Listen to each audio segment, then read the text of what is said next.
একদিকে খাদ্য নিরাপত্তা, অন্যদিকে সেবা ও শিল্প খাতের কাঁচামালের যোগানদাতা, এই দুই মিলে বরাবরই নিজের গুরুত্ব ও সক্ষমতার প্রমাণ দিয়ে আসছে দেশের কৃষি। তারপরও বছর বছর বাজেটে কৃষির গুরুত্ব কমছে এমন দাবি করে বিশেষজ্ঞরা বলছেন, স্মার্ট বাংলাদেশ গড়তে স্মার্ট করতে হবে এই উর্বর ভূমির কৃষিকেও। সেইভাবেই আসছে বাজেটে বাড়াতে হবে বরাদ্দ, দিতে হবে ফলপ্রসূ ব্যয়ের নীতি নির্দেশনা, আর ভর্তুকি ব্যয়ের স্বজনপ্রীতি, দুর্নীতির জাঁতাকল থেকে মুক্তি চান প্রান্তিক কৃষকরা। এ বিষয়ে আলোচনার জন্য স্টুডিওতে আছেন সহকর্মী ফরহাদুর রহমান। আমরা যাব তার কাছে। ফরহাদ, আমাদের দেশের জন্য কৃষি কিন্তু একটি বিশাল খাত। আমরা করোনাকালেও দেখেছি যে কিভাবে ভূমিকা রেখেছে আমাদের অর্থনীতিতে। আপনি কৃষি নিয়ে যে রিপোর্টটি করেছেন, আমরা রিপোর্টটি দেখলাম। ফরহাদ, একটু বলবেন আমাদেরকে যে আমাদের অর্থনীতিতে কৃষির যে ভূমিকা বা গুরুত্ব, সেটা নিয়ে ছোট্ট করে একটু বলবেন আমাদের। ধন্যবাদ তামিম। আপনি জানেন বাংলাদেশের অর্থনীতির জন্য কৃষি বারবারই তার বুক চিতিয়ে আগলে রেখেছে অর্থনীতিকে।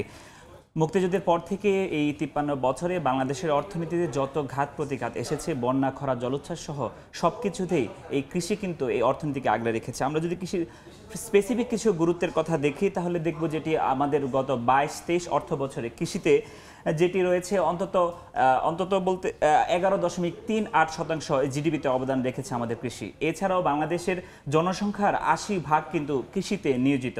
এছাড়াও আমাদের শ্রমশক্তির 60% এই কৃষি খাতে কিন্তু নিয়োজিত। এছাড়া অন্যান্য যেসব শিল্প রয়েছে বাংলাদেশের অর্থনীতির জন্য গুরুত্বপূর্ণ অবদান রাখে, সেসব অর্থনীতি এই শিল্পগুলোর কাঁচামালের যোগানদাতাও কিন্তু এই কৃষি। আচ্ছা ফরহাদ, ধন্যবাদ আপনাকে। একটি বিষয় একটু জানতে চাই, সেটি হচ্ছে যে এই যে আপনি রিপোর্টেও নিয়ে এসেছেন যে ভর্তুকির ব্যাপারটি, বিশেষজ্ঞরা বলছেন যে ভর্তুকি কমছে, কিন্তু আমরা দেখতে পাচ্ছি যে 21-22 অর্থ বছরে যেটি ছিল সেটি বেড়ে 22-23 অর্থ বছরে আরও বেশি হয়েছে, এবং আমরা দেখতে পাচ্ছি যে চলতি যে 23-24 অর্থ বছরে সেটি কিন্তু বলা যায় যে বেশ বেড়েছে আর কি। তো এই চিত্রটি নিয়ে আপনি কি বলবেন?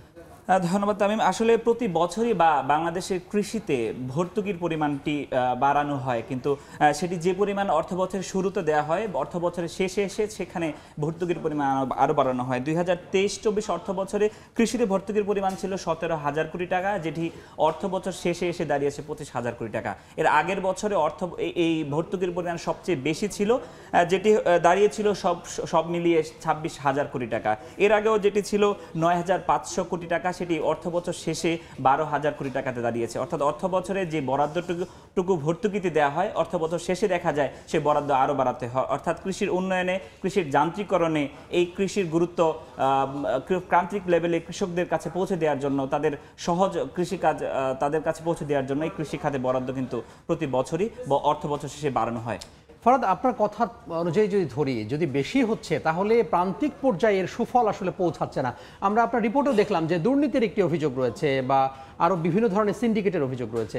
দুর্নীতির বিষয়ে আসলে কৃষকদের নিয়ে কি বক্তব্য আছে আপনার কাছে? আসলে ভর্তুকি যে পরিমাণ দেয়া হয় তার অধিকাংশ খরচ কিন্তু হয় সারে। অর্থাৎ আমাদের কৃষকরা তাদের ফসল উৎপাদনে যেসব সার ব্যবহার করে থাকেন, সেসব সার বিদেশ থেকে আনার সময় যে বিরাট অঙ্ক খরচ হয় তা কৃষকদের পক্ষে কিন্তু বহন করা সম্ভব না। সে কারণে সারে ভর্তুকি দেওয়া হয়, এবং সেই সারের পাশাপাশি বীজ বিতরণ এবং সেচ কাজে বিদ্যুতের যে ভর্তুকি আছে সেটিও কিন্তু সেচ কাজের বিদ্যুতের ভর্তুকি কিন্তু দেওয়া হয়, এবং কৃষি সরঞ্জামাদি বিতরণের ক্ষেত্রে বড় অঙ্কের ভর্তুকিটি দেওয়া হয়। তবে এই সরঞ্জামাদি এবং সার বিতরণ যেই ক্ষেত্রগুলোতে হয়, সেগুলোতে প্রান্তিক পর্যায়ে কৃষকদের সাথে আমরা কথা বলেছি। তারা যেটি বলছিলেন যে ডিলাররা আসলে বড় অঙ্কের টাকা আসলে এই সরঞ্জামাদির পক্ষ থেকে তারা নিয়ে নেয়, মূল সুবিধাভোগীটা তারা কিন্তু হয়ে থাকে। অর্থাৎ প্রান্তিক পর্যায়ে এই কৃষকদের এই ভর্তুকির পরিমাণ খুবই নগণ্য পর্যায়ে। ফরহাদ, সব সংকট কাটিয়ে নিশ্চিতভাবেই আমাদের কৃষি একদিন এগিয়ে যাবে, মাথা উঁচু করে দাঁড়াবে। আপনাকে অসংখ্য ধন্যবাদ আমাদের সাথে যুক্ত হওয়ার জন্য।